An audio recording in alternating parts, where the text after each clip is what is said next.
నమస్కారం, వార్తలకు స్వాగతం. ముందుగా ముఖ్యాంశాలు. పోచారం శ్రీనివాసరెడ్డి మీడియా సమావేశం. కాంగ్రెస్ ఇచ్చిన హామీలపై ఫైర్.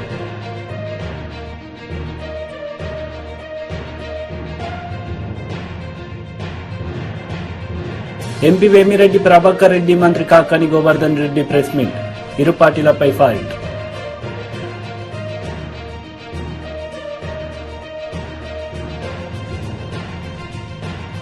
కేంద్ర మంత్రి doctor Bharati Pawar press meet. పలు అంశాలపై వివరణ.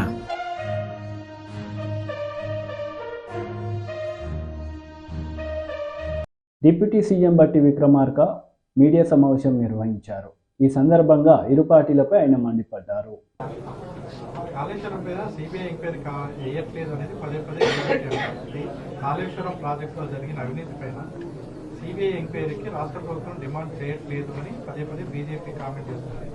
దీన్ని ఎలా చూడాలి? సిబిఐ, సెంట్రల్ విజిలెన్స్ ఇత్యాది దర్యాప్తు సంస్థలన్నీ కూడా కేంద్ర ప్రభుత్వ ఆధీనంలోనే పనిచేస్తూ ఉన్నాయి.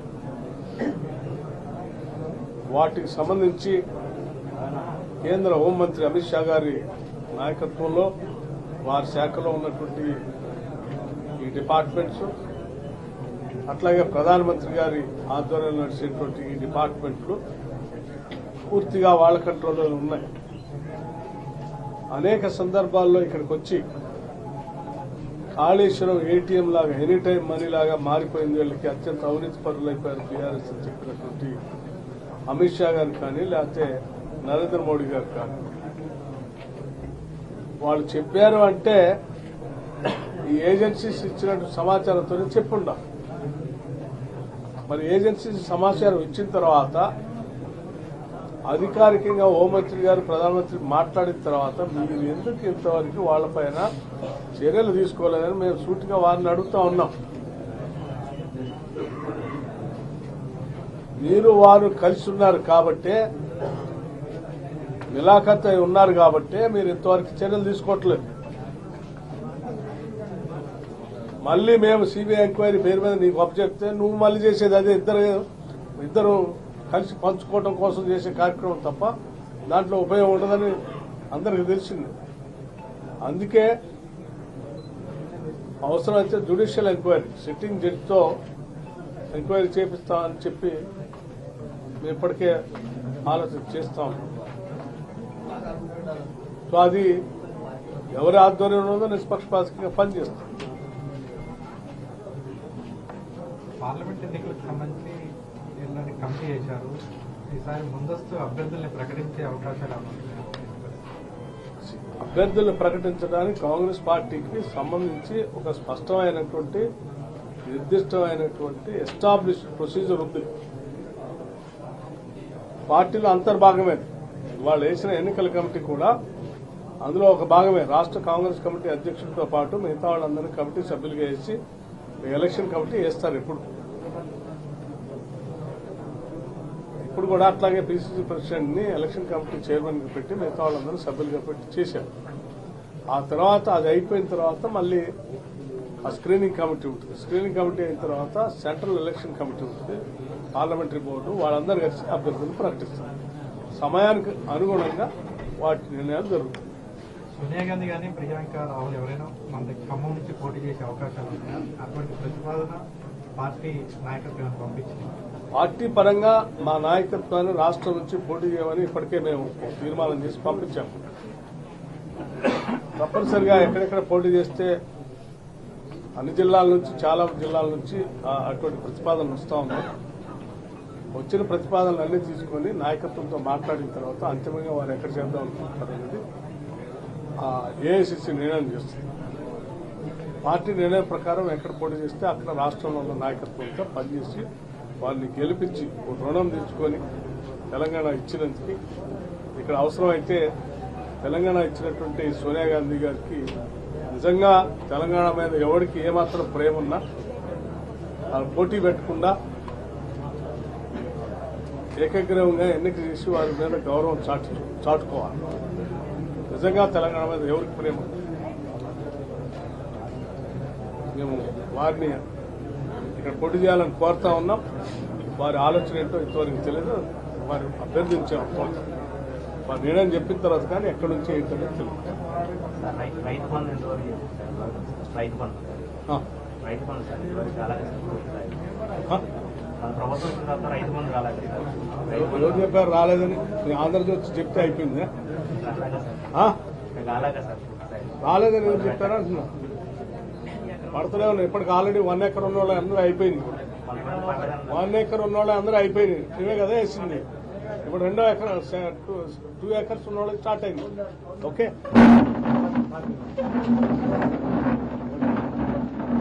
కింద 10 లక్షల వరకు పెంచి ప్రజలకి అందుబాటులో తీసుకొచ్చాం వైద్యాన్ని. కుటుంబం 10 లక్షల వరకు. ఎంపీ వేమిరెడ్డి ప్రభాకర్ రెడ్డి, మంత్రి కాకాని గోవర్ధన్ రెడ్డి ప్రెస్ మీట్ నిర్వహించారు. ఈ సందర్భంగా పలు అంశాలపై వారు మాట్లాడారు. ఓసీ కావచ్చు, మైనారిటీ కావచ్చు, వీళ్ళకి సంబంధించినటువంటి మేధావులందరూ కూడా ఈరోజు ప్రజల్ని చైతన్యపరచడానికి ఈరోజు ఏదో మొక్కుబడిగా అంబేద్కర్ గారు వర్ధంతి జయంతి చేసుకుని వదిలేసేటువంటి విధంగా కాకుండా మహనీయుడు అంబేద్కర్ గారు అనేటువంటి వ్యక్తి ఈ సమాజంలో ఎటువంటి చెరగని ముద్ర వేశాడు అనేటువంటిది విస్తృతంగా ప్రజల్లోకి తీసుకువెళ్లాలనేటువంటి నిర్ణయంతో ఈరోజు 8వ తేదీ 9వ తేదీ ఈరోజు మొత్తం గ్రామ స్థాయి నుంచి, మండల స్థాయి నుంచి, నియోజకవర్గ స్థాయి నుంచి, డివిజనల్ స్థాయి నుంచి జిల్లా స్థాయి వరకు స్థానిక సంస్థలకు సంబంధించినటువంటి ప్రజాప్రతినిధులు, పార్టీ నాయకులు, కార్యకర్తలు అనేక రకాలైనటువంటి కార్యక్రమాల్ని నిర్వహించడం జరుగుతుంది. అదేవిధంగా ఆ ప్రోగ్రాములు కొనసాగుతాయి. 8, 9 ఏదైతే పార్టీ నాయకులు ప్రారంభిస్తారో ఆ కార్యక్రమాలు మొత్తం కొనసాగుతాయి. ఆ తర్వాత ప్రభుత్వ బాధ్యత కూడా ఉండాలి. రాజ్యాంగాన్ని రచించినటువంటి బిఆర్ అంబేద్కర్ గారికి అన్ని వర్గాల నుంచి, అన్ని శ్రేణుల నుంచి, అన్ని విధాలా కూడా అది చర్చ జరగాల్సినటువంటి అవసరం ఉంది. ఆయన సేవలను గుర్తించాల్సినటువంటి అవసరం ఉందనేటువంటి లక్ష్యంతో ఈరోజు 8వ తేదీ నుంచి వాళ్ళకి సంబంధించినటువంటి కార్యక్రమాలు ఈరోజు ప్రభుత్వ పరంగా కూడా ప్రారంభించడం జరుగుతుంది. దానిలో భాగంగా 8వ తేదీ ఎక్కడైతే అంబేద్కర్ గారి విగ్రహాలు ఉన్నాయో వాటన్నిటికీ పెయింటింగ్ వేయించడం, వాటన్నిటికీ పూలమాలలు వేయడం, వాటితో పాటు బిఆర్ అంబేద్కర్ గారి ఫొటోస్ ప్రతి కార్యాలయంలో ఉన్నాయి. వాటికి మొత్తం శుభ్రం చేసి వాటికి కూడా పూలమాలలు వేయడం. ఏదైతే ప్రియాంబుల్ ఉందో రాజ్యాంగం ముందు దాని ప్రతిజ్ఞ స్థానిక సంస్థలకు సంబంధించినటువంటి ప్రజాప్రతినిధులు, పౌరులు, అధికారులు అందరూ కూడా ఆ రోజు దాన్ని తీసుకోవడం, దానితో పాటు అనేక రకాలైనటువంటి కార్యక్రమాలు చేయడం జరిగింది. ఆ రోజు ఆ ప్రియాంబుల్ అన్నీ అయిపోయిన తర్వాత కొన్ని పోటీలు నిర్వహించడం, వాటికి సంబంధించినటువంటివి ఫోటో ఎగ్జిబిషన్ లాంటివి అటువంటివి నిర్వహించిన తర్వాత వాటికి ప్రైజులు ఇవ్వడం కూడా ఆ రోజు వరకు జరిగినటువంటి కార్యక్రమం. 9వ తేదీ అనేక రకాలైనటువంటి చర్చా వేదికలు ఏర్పాటు చేసి ఆ చర్చా వేదికల్లో అన్ని రకాలైనటువంటి కాంపిటీషన్స్, అంటే పాటలు పాడొచ్చు, అక్కడ ఫ్లెక్స్లు ఏర్పాటు చేస్తారు, బ్యానర్లు, దాని మీద వాళ్ళ అభిప్రాయం రాసి సంతకం పెట్టచ్చు. అదేవిధంగా జానపద గేయాలు రాసేవాళ్ళు, ఆయన గురించి పాటలు రాసి పాడగలిగేటువంటి వాళ్ళు, పాడేవాళ్ళు, ఎవరన్నా పద్యాలు రాసి పాడగలిగేటువంటి వాళ్ళు, పెయింటింగ్స్, వీటికి సంబంధించి ఒక ప్రత్యేకమైనటువంటి కార్యక్రమాన్ని, ఒక సదస్సుని ఆ రోజు 9వ తేదీ ఏర్పాటు చేస్తున్నాం. ఇది ప్రభుత్వం కూడా భాగస్వామ్యమై జిల్లా కలెక్టర్ గారి ఆధ్వర్యంలో ఈ జిల్లాలో ఉన్నటువంటి అధికారులు అందరి ఆధ్వర్యంలో ఈ కార్యక్రమాన్ని ఏర్పాటు చేయడం జరుగుతుంది. 10వ తేదీ అన్ని స్థాయిల్లో, జిల్లా స్థాయిలో, డివిజనల్ స్థాయిలో రక్తదాన శిబిరాలు ఏర్పాటు చేసి అంబేద్కర్ గారి సేవలను గుర్తుంచుకుంటూ ఆ రోజు రక్తదానాన్ని అందించేటువంటి కార్యక్రమాన్ని ఏర్పాటు చేస్తారు. 11వ తేదీ జిల్లా స్థాయిలో ఫోటో ఎగ్జిబిషన్ ఏర్పాటు చేసి ఆయన ఈ సమాజానికి చేసినటువంటి సేవలు, ఆయన ఎదుర్కొన్నటువంటి అనేక సంఘటనలు, దాని ద్వారా ఈ సమాజం స్ఫూర్తిని ఏ విధంగా పొందిందనేటువంటిది ఈరోజు వాటికి సంబంధించినటువంటి ఫోటోలన్నీ కూడా సేకరిస్తున్నారు. వాటికి సంబంధించి ఆ ఫోటోలు కూడా ఒక ఎగ్జిబిషన్ 11వ తేదీ ఏర్పాటు చేస్తారు. దీనితో పాటు 2 కేటగిరీల కింద జిల్లా కలెక్టర్ గారు ఈరోజు 12 నుంచి 15 సంవత్సరాలు ఉన్నటువంటి వాళ్ళు ఒక కేటగిరీ, 16 నుంచి 18 ఉన్నటువంటి వాళ్ళు ఒక కేటగిరీతో వాళ్ళకి ఎస్ఏ కాంపిటీషన్స్ కూడా ఈరోజు నిర్వహించి, ఎలెక్టివ్ కాంపిటీషన్స్ ఉంటాయి, ఎస్ఏ కాంపిటీషన్స్ ఉంటాయి, క్విజ్ ఉంటుంది. ఇవన్నీ కూడా మొత్తం జిల్లా వ్యాప్తిగా జరుగుతుంది. దానితో పాటు 12వ తేదీ మానవ హారాన్ని ఏర్పాటు చేసి జిల్లా స్థాయిలో మానవ హారం ఏర్పాటు చేయడం జరుగుతుంది. అదేవిధంగా 12వ తేదీ ఎక్కడైతే అంబేద్కర్ గారి విగ్రహాలు ఏ కూడల్లో అయితే మనం ఏర్పాటు చేసుకున్నామో ఆ కూడలు అన్ని దగ్గర కూడా మనం తోచినటువంటి విధంగా బిఆర్ అంబేద్కర్ గారి సేవలు, బిఆర్ అంబేద్కర్ గారి సమాజంలో నింపినటువంటి స్ఫూర్తి, ఇవన్నీ కూడా కొనియాడేటువంటి విధంగా వివిధ రకాలైనటువంటి విభిన్నమైనటువంటి కార్యక్రమాలు వాళ్ళ స్థాయిలో వాళ్ళు చేసుకునేటువంటి విధంగా ఈరోజు ప్రభుత్వం కూడా ఆలోచన చేయాల్సిందిగా కోరడం జరిగింది. దీని అన్నిటితో పాటు ప్రతి గ్రామ సచివాలయం నుంచి 5 మంది ఉత్సాహమైనటువంటి కేంద్ర మంత్రి డాక్టర్ భారతి పవార్ ప్రెస్ ని నిర్వహించారు. ఈ సందర్భంగా పలు అంశాలపై ఆమె మాట్లాడారు. जल पहुंचा है सो रिव्यू भी ले रहे हैं whether it is factual or not or only on paper, so we are cross checking also that fact, so we are receiving that abhinandan patra also. Land record digitalization 100% we have got in 5292 gram panchayats, so this can be the good example of digital India. And 573 gram panchayats have achieved ODF plus status. So these are some good practices, some examples we got through this Sankalpa Yatra, and our aim is to do the best in every part of the village as well as in the urban areas. As I will I would like to conclude with some health budget.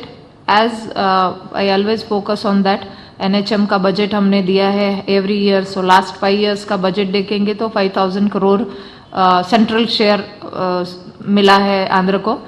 प्रधानमंत्री Ayushman Bharat health infrastructure, this is a scheme through that we cover 13 district lab, integrated public health labs, sanction 13 IPHLS labs, and that work has been completed. So 13 lab sanction हुए थे आंध्र में, 13 lab complete भी हुए हैं.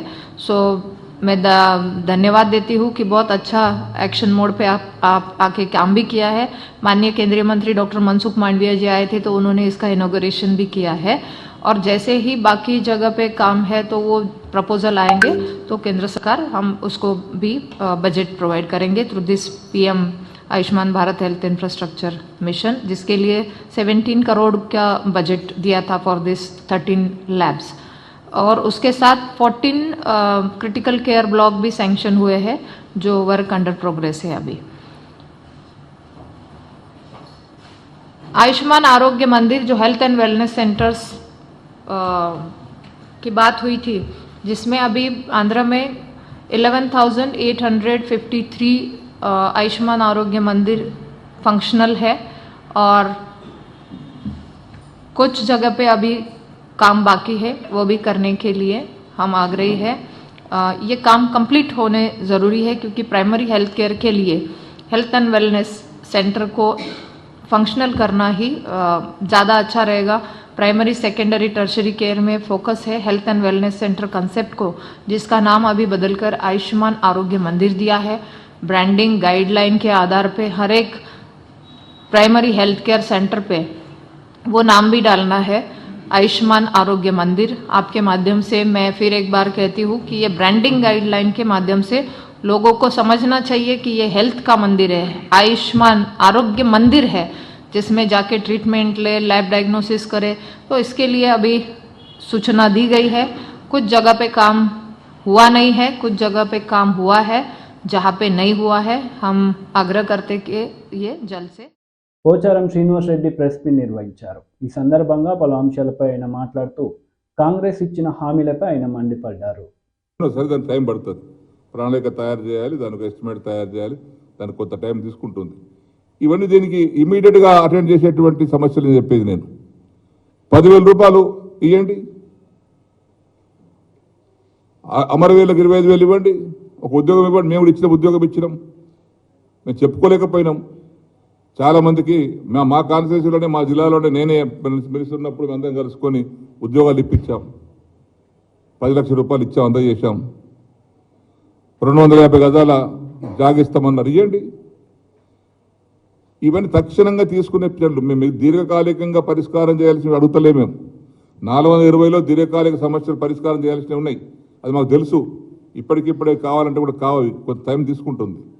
ఇమాం మౌజాలకు 10,000 ఇస్తాం, 12,000 ఇస్తామన్నారు, ఇవ్వండి. వికలాంగులకు 6,000 అన్నారు, ఇవ్వండి. ఆసరా పెన్షన్ 4,000 అన్నారు, ఇవ్వండి. ప్రతి పట్టణంలో రష్ పెరిగింది. ఆటోనగర్ మంచి ఆలోచనే, వాళ్ళు చేసినటువంటి ఆలోచన ఆటోనగర్. ఎందుకంటే ట్రాఫిక్ జామ్ అవుతుంది, యాక్సిడెంట్లు అవుతూ ఉన్నాయి, ప్రమాదాలు అవుతూ ఉన్నాయి ప్రతి పట్టణంలో. ఆటోనగర్ పెట్టించండి, స్థలం సేకరించండి. ఇకపోతే ఇక కళ్యాణ లక్ష్మికి మేము 1,00,000 రూపాయలు ధరిస్తే వాళ్ళు తులం బంగారం అన్నారు. ఇవ్వండి, తులం బంగారం తీసుకొచ్చి స్టాక్ పెట్టండి. మళ్ళీ కొద్ది స్టాక్ పెట్టి అక్కడ పెట్టిన తర్వాత ఆ 1,00,000 రూపాయలు ఇప్పుడు దరఖాస్తులు వస్తున్నాయి. ఆ 1,00,000 రూపాయలు వస్తున్నాయి కానీ ఎక్కడ తుల బంగారం సంగతి చెప్తలేరు, ఎక్కడ నాయకులు మాట్లాడతలేరు. తర్వాత ఇందిరమ్మ కానుకనట. అదేవిధంగా మాజీ సర్పంచులకు 15,000 రూపాయలట, మాజీ వార్డు మెంబర్లకు గౌరవ వేతనం ఇవ్వండి. మళ్ళీ సర్పంచులకు, ఎంపీటీ, జడ్పీటీలకు వేతనం, గౌరవ వేతనం పెంచుతామన్నారు, పెంచండి. ఇవన్నీ ఏమీ లేదు. అంటే నేను చెప్పేటి అన్ని తక్షణంగా గవర్నమెంట్ తీసుకునేటువంటి యొక్క నిర్ణయం తీసుకునేటువంటి అంశాలు ఇవన్నీ. ఇంకా చాలా అంశాలు ఉన్నాయి కానీ అది పెద్దగా ఉన్నాయి, టైం పడుతుంది. కాబట్టి ఈరోజు మేము అడిగేది ఒకటి, ప్రభుత్వానికి మాటలు చెప్పడం కాదు, పనిచేసి చూపియండి. కేవలం ప్రజలు మోసం చేయకండి. ఇందిరమ్మ ఇండ్లు అన్నారు, నేను మొన్న అసెంబ్లీ చెప్దాం అనుకున్నా. నా కాన్స్టిట్యున్సీలో ఇందిరమ్మ ఇండ్ల పేరుతోటి గతంలో రాజశేఖర రెడ్డి గారు ముఖ్యమంత్రి ఉన్నప్పుడు ఇందిరమ్మ ఇండ్లు అని చెప్పి శాంక్షన్ చేశారు. దాదాపు ఒక 15-16 వేల ఇళ్ళు మంజూరు చేశారు. అందులో 10% కట్టలే, నాట్ ఈవెన్ 10% కట్టలే, 90% బోగస్, కట్టకుండా బిల్లు చెప్పుకున్నారు. నా కాన్స్టిట్యూన్సీ జైలుకు పోయినరు, నాయకులు జైలుకు పోయినరు, ఉద్యోగస్తులు డిస్మిస్ అయ్యింది, పాపం ఉద్యోగం పోయింది వాళ్ళది. మళ్ళీ ఇందిరమ్మ ఇండ్లు నా విధంగా కానియకండి. మళ్ళీ ఇందిరమ్మ పేరే పెట్టారు 5 లక్షల స్కీమ్ కోసం. పేదవాళ్ళు గుర్తించండి, న్యాయమైనటువంటి వారిని గుర్తించండి, అర్హులను గుర్తించండి, వారికి అలాట్ చేయించండి. కట్టిస్తారా కట్టించండి, వాళ్ళు ఎట్లుంటో విధి విధానాలు తయారు చేయండి. ఇక విధి విధానాలు తయారు కాలేదు. కాబట్టి నేను ఒకటే అడుగుతున్నాను ఈ ప్రభుత్వానికి, ఈ యొక్క స్వయం ప్రజాపాలన అన్నారు, ఏం చేశారు, ఏం సాధించారండి? 1,20,00,000 దరఖాస్తులు వచ్చినాయి నేటికి. ఈరోజు అయిపోయింది, నిన్నటి క్లోజ్ అయిపోయింది. ఇందులోనే మీరే రాశారు ఒక అంశంలో ఏమని, చేయూత పథకం కింద ప్రస్తుతం పింఛన్ పొందుతున్న వారు దరఖాస్తు చేయాల్సిన అవసరం లేదు అన్నారు. వారితో దరఖాస్తు తీసుకున్నారు, క్యూలో పడి పాపం ఇబ్బంది పడ్డారు. ఈరోజు రైతు బంధు, దాని దరఖాస్తు అవసరం ఉందండి? పోయిన గవర్నమెంట్ రైతు బంధు ఇచ్చిన దరఖాస్తు తీసుకున్నామా? రైతు బీమా దరఖాస్తు తీసుకున్నామా? పెన్షన్ దరఖాస్తు తీసుకున్నామా? కళ్యాణ లక్ష్మి దరఖాస్తు పెట్టుకుని ఇచ్చేసినాం. దానికి అర్హత కానీ లేకపోతే దరఖాస్తు ఇవ్వండి ముందు మీరు గుర్తిస్తాం, ఇవన్నీ ఎక్కడ జరగలేదు. అంటే ఇది కేవలము కాలయాపన కోసమే, తక్షణమే ఇవ్వటానికి తప్పించుకోవడానికి చేసేటువంటి కార్యక్రమాలు. ప్రభుత్వం చేతగాంతనాన్ని నిరూపించుకోవాల్సి వస్తుందని ఇవన్నీ తప్పుదో పట్టిస్తూ ఉన్నారు. ఇది ఒక 6 మాసాలు జరిపిస్తారు ఇట్లనే ఈ ప్రజాపాలన. ఇందులో దరఖాస్తుదారు వివరాలు వగరా వగరా కుస్తీ పట్టారు, పాపం బ్లాక్లో కొన్నారు లబ్ధిదారులు. మహాలక్ష్మి పథకం 2,500 అర్జెంటుగా ఇవ్వండి.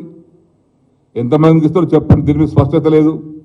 2,500 ఇంటికి ఒకటి ఇస్తారా, లేక ఇంటి ఉన్నటువంటి ప్రతి ఆడబిడ్డకి ఇస్తారా, దానికి క్లారిటీ లేదు. ఇంట్లో 4 కోడలు ఉంటారు, 2 బిడ్డలు ఉంటారు, 18 ఏళ్ళు దాటిన వారు, అందరికి ఇస్తారా? ఇవ్వండి, సంతోషంగానే కుటుంబం బాగుపడతాయి.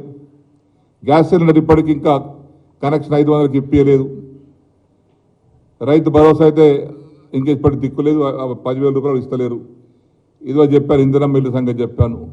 ఇవన్నీ కూడా గృహజ్యోతి 200 యూనిట్లు మాఫ్, సోనియా గాంధీ గారు చెప్పారు, మొత్తం 200 యూనిట్లు మొత్తం మాఫ్. ఇలా బిల్లు వస్తున్నాయి, నేను ఇలా పేపర్లో టీవీలో చూశాను. ఒక ఇంటికి బీజేపీ మహిళా లీడర్ డీకే అరుణ ప్రెస్ మీట్ నిర్వహించారు. ఈ సందర్భంగా పలు అంశాలపై ఆమె మాట్లాడారు. జూలై 14వ తేదీ నాడు గోదావరిలో వచ్చినటువంటి భారీ వరదలకు కాళేశ్వరం సమీపంలో ఉన్నటువంటి Lakshmi pump house, Annaram pump house మొత్తం నీట మునిగిపోయినాయి. ఆ ప్రాంతాల్లో ఉన్నటువంటి పొలాలన్నీ కూడా చాలా వరకు వేల ఎకరాల్లో పంటలు నీట మునిగిపోయినాయి. పెద్ద ఎత్తున ఆ పంప్ హౌస్ లో నీట అంటే మొత్తం నీటిలో మునిగిపోవడానికి కారణం అంతా కూడా నిర్మాణంలో ఉన్నటువంటి లోపం వల్లనే, నిర్మాణంలో ఉన్నటువంటి నాణ్యత లోపం వల్లనే, డిజైన్ లోపం వల్లనే అనేటటువంటి అనేక ఆరోపణలు ఆ రోజు మనం ఆ ప్రభుత్వం పైన చేయడం జరిగింది. ఆ సందర్భంగా లక్ష్మీ పంప్ హౌస్ లో మొత్తం 17 మోటార్లు నీట మునిగిపోయినాయి. దాంట్లో 7 మోటార్లు పూర్తిగా దెబ్బతిన్నాయి అన్నాడు. 3 మోటార్లు పూర్తిగా దెబ్బతిన్నాయి, 7 మోటార్లు మొత్తం ధ్వంసమైపోయినాయి. దాదాపు 2000 కోట్లకు పైగా నష్టం జరిగిందని చెప్పి పెద్ద ఎత్తున ఆ రోజు అందరం కూడా మాట్లాడడం జరిగింది. మరి మొన్న 2023 ఎలక్షన్ల ముందు, జస్ట్ ఎలక్షన్ల ముందు అక్టోబర్ 21వ తేదీన మేడిగడ్డ బ్యారేజ్ పైనటువంటి వంతెన ఏదైతే కుంగిపోయింది, బ్యారేజీలో ఉన్నటువంటి 7వ బ్లాక్ లో 19th పిల్లర్ 21 పిల్లర్ల మధ్యలో వంతెన కుంగి కిందికి దిగిపోయింది. అయితే 20వ నంబర్ పిల్లర్ నిర్మాణ దశలో ఉండగానే పగుళ్ళు వచ్చినాయి. పగుళ్ళు వచ్చినా కూడా అప్పుడు అధికారులు వాటి గురించి పట్టించుకోలేదు. పెద్ద ఎత్తున మీడియాలో ప్రచారం జరిగింది, దాని గురించి కూడా అన్నాడు. మరి బ్యారేజీ కుంగడంతో రోజు కాళేశ్వరం ప్రాజెక్టు లిఫ్ట్ ఇరిగేషన్ కి ఈరోజు బ్రేక్ బట్టలు అయిపోయింది. నవంబర్ 1వ తేదీ 2023న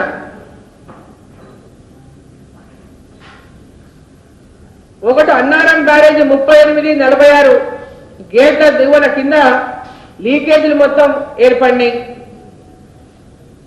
వీటిలో ఆ వాల్ తిరుగుతున్న నేపథ్యంలో ఇసుక బస్తాలతో తాత్కాలికంగా ఆ లీకేజీలు ఆపినప్పటికీ పెద్ద ఎత్తున ప్రమాదం కొంచెం ఉందని ఎంతో మంది సాగునీటి నిపుణులు మనల్ని హెచ్చరిస్తా ఉన్నారు. ఈరోజు నేను ఒకటే అడుగుతా ఉన్నా, ఈ రాష్ట్ర ప్రభుత్వానికి, ఈ రాష్ట్ర ముఖ్యమంత్రి గారికి కాళేశ్వరం ప్రాజెక్టులో జరిగినటువంటి నిర్మాణంలో నాణ్యత లోపం కానీ, కమిషన్లకు కక్కుర్తిపడి లక్షల కోట్లకు ప్రాజెక్టుల అంచనాలు పెంచి వేల కోట్లలో ఈరోజు అవినీతికి పాల్పడి కాళేశ్వరం ప్రాజెక్టునే ఈరోజు దాని అతి గతి తెలియనటువంటి దుస్థితి ఏర్పడిన సందర్భంగా మరి రాష్ట్ర ముఖ్యమంత్రి రేవంత్ రెడ్డి గారు వెంబడే దాన్ని కాలయాపన చేయకుండా గతంలో మీరు అన్న మాటలకి కట్టుబడి ఈరోజు అధికారంలోకి వచ్చిన తర్వాత వాటిని కాపాడేటటువంటి ఆలోచన మీకు ఏదైనా ఉందనేటటువంటి మనం కలగకుండా ఉండడానికి మీకు నిజంగా చిత్తశుద్ధి ఉంటే వెంబడే గత ప్రభుత్వం ఇచ్చినటువంటి జీవో ఏదైతే ఉందో సిబిఐని రాష్ట్రంలో అడుగుపెట్టనీయకుండా ఇచ్చిన జీవోని వెంబడే రద్దు చేయండి. సిబిఐ రాష్ట్రంలోకి వచ్చి ఎక్కడ ఇలాంటి అవినీతి జరిగినా వాటిని ఎంక్వైరీ చేసేటటువంటి విధంగా జీవోలో మార్పు తీసుకురండి. నూతన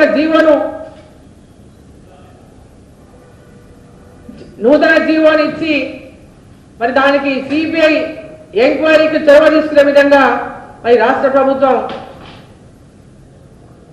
దీంట్లో ముందుకెళ్లాలని చెప్పి సందర్భంగా నేను కోరుతా ఉన్నా. రా కదలిరా బహిరంగ సభ చంద్రబాబు నాయుడు నిర్వహించారు. ఈ సందర్భంగా సీఎం జగన్ పై ఆయన మండిపడ్డారు. రాష్ట్రంలో దేశంలో కన్నా ఎక్కువ సంపద జగన్మోహన్ రెడ్డి ఎక్కువ దోచుకుంటున్నాడని ఆయన ధ్వజమెత్తారు. జాబ్ క్యాలెండర్ అన్నాడా లేదా? డిఎస్సి పెడతా అన్నాడా లేదా? 5 ఏళ్లలో ఒక ఉద్యోగం ఇచ్చాడా అని మిమ్మల్ని అడుగుతున్నా. ఎవరికైనా వచ్చిందా అని మిమ్మల్ని అడుగుతున్నా. జాబు రావాలంటే అది మన విశ్వసనీయత, అది ఈ బోగస్ విశ్వసనీయత. ఇంకో పక్క కరెంటు ఛార్జీలు పూర్తిగా తగ్గిస్తా అన్నాడు. ఎన్నిసార్లు పెంచారు? 9 సార్లు పెంచాడు. అంటే లెక్కలేనితనం, చెప్పిన అబద్ధాలు చెప్పకుండా బతుకుతున్నాడు. 200 రూపాయలు కరెంటు బిల్లు ఉంటే ఎంత వస్తుంది ఇప్పుడు? 500, 1000 రూపాయలు అవునా కాదా? ఏమమ్మా ఎంత వస్తుంది కరెంటు బిల్లు? 1000 రూపాయలు. మళ్ళీ చెప్తున్నా, నాణ్యమైన కరెంటు రావాలంటే, కరెంటు రేట్లు పెరగకుండా ఉండాలంటే తెలుగుదేశం జనసేన రావాలి. అమరావతి విషయంలో చెప్పాడు, ఇక్కడే ఇల్లు కట్టుకున్నా అమరావతి మన రాజధాని అని మాయమాటలు చెప్పాడు. ఎన్నికలైనాయి, మాట మార్చేశాడు, ఊసర వెళ్లి రాజకీయాలు చేశాడు. ఇప్పుడేమంటారు 3 రాజధానులు అన్నాడు. అసలు రాజధాని లేకుండా చేసే పరిస్థితికి వచ్చాడు. కడాన నిన్న మొన్న విశాఖపట్నానికి వెళ్ళడానికి ప్రయత్నం చేశాడు. కోర్టు ముట్టికాయలేసింది, నువ్వు ఎక్కడికి పోవడానికి లేదు, ఇక్కడే ఉండాలి, అమరావతిలో ఉండాలని. అన్ని కేసులు ఏప్రిల్ కేశారు. ఇప్పుడు చెప్తున్నా, నీ పీరియడ్ అయిపోయింది, అమరావతి మన రాజధాని, ఇది తథ్యం. అంటే 5 సంవత్సరాలు రాజధాని లేకుండా చేసినది ఈ జగన్మోహన్ రెడ్డి విశ్వసనీయత. ఇంకో పక్క వస్తా, ఆ వెర్రిపప్పు కూడా వస్తా. వివేకానంద రెడ్డిని చంపేసి నారాసుర రక్త చరిత్ర అని చెప్పి కడాన ఆయన కూతురి పైన కేసులు పెట్టి వేధించడం అంటే మీరు ఒక్కసారి గుర్తుపెట్టుకోవాలి. బాబాయినే చంపేసిన వాడు నువ్వు, నేను ఒక లెక్క తమ్ముళ్ళు అని మిమ్మల్ని అడుగుతున్నా. కడాన ఈరోజు మీరు చూస్తే చెల్లెలు, ఆ రోజు జగనన్న బాణం, జగనన్న వదిలిన బాణం ఏమైంది? ఈరోజు ఏమైంది? తిరిగి జగనన్న పైన తిరుగుతా ఉంది. వాళ్ళ ఇంట్లో ఉండే వ్యవహారం మనకు సంబంధం అంట, నేనే ఆడిస్తున్నానంట. అంటే ఆ రోజు కూడా నేనే పాదయాత్ర చేయించాను ఆవిడ దగ్గర, ఇప్పుడు నేనే పాదయాత్ర ఆవిడని తిరుగుబాటు చేశాను. అంటే సిగ్గు ఎగ్గు లేకుండా, చెప్పిన అబద్ధాలు చెప్పకుండా, కళ్ళార్పకుండా అబద్ధాలు చెప్పే వ్యక్తి ఈ జగన్మోహన్ రెడ్డి అని చెప్పి కూడా నేను మీకు తెలియజేస్తున్నా. ఇంకో పక్క మీరు ఒకసారి చూస్తే ఆ రోజు రిలయన్స్ మీద వైఎస్ఆర్ ను చంపింది రిలయన్స్ అని దాడులు చేశారు, జ్ఞాపకం ఉందా మీకు? అప్పట్లో తర్వాత ఏం చేశాడు? రిలయన్స్ అధినేత వస్తే నత్వాని వాళ్ళ మనిషికి ఎంపీ రాజ్యసభ ఇచ్చాడు, జ్ఞాపకం ఉందా మీకు? అది విశ్వసనీయత. ఇలాంటి విశ్వసనీయత ఉండే వ్యక్తిని ఏమనాలి నాకైతే అర్థం కాల. నిన్న మొన్న మీరు ఒకసారి చూస్తే ఒక మాట మాట్లాడుతున్నాడు, పెత్తందారులకి పేదవాళ్ళ మధ్య యుద్ధం అంట. ఏంటో నాకు అర్థం కాల ఇది. అంటే ఏం చేసినా జరిగిపోతుందనుకుంటున్నాడు. దేశంలోనే ఎక్కువ సంపద ఉండి ఎక్కువ ఆదాయం వచ్చే ముఖ్యమంత్రి జగన్మోహన్ రెడ్డి. 510 కోట్ల రూపాయల సంపద. దేశంలో ఉండే అందరూ ముఖ్యమంత్రుల ఆదాయం ఎంతుందో దానికంటే ఎక్కువ ఆదాయం సంపద ఈయనకుంది. నేను అడుగుతున్నా, ఇప్పుడు 5 ఏళ్లలో మీ ఆదాయం పెరిగిందా? పెరిగిందా మీ ఆదాయం? ఆయన ఆదాయం పెరిగింది. ఎట్లా పెరిగిందో మీకు చెప్పాలి కదా. ఇప్పుడు చెప్పే ధైర్యం జగన్మోహన్ రెడ్డికి ఉందా అని అడుగుతున్నా. చెప్తాడా అని మిమ్మల్ని అడుగుతున్నా. తమ్ముళ్ళు ఎక్కడ చూసినా దోపిడీ, ఇలాంటివన్నీ. వార్తలు ముగించే ముందు ముఖ్యాంశాలు మరోసారి. పోచారం శ్రీనివాసరెడ్డి మీడియా సమావేశం, కాంగ్రెస్ ఇచ్చిన హామీలపై ఫైర్.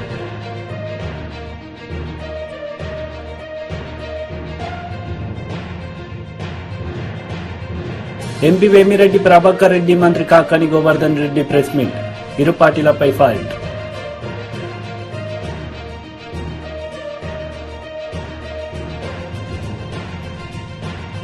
కేంద్ర మంత్రి doctor Bharati Pawar press meet, పలు అంశాలపై వివరణ.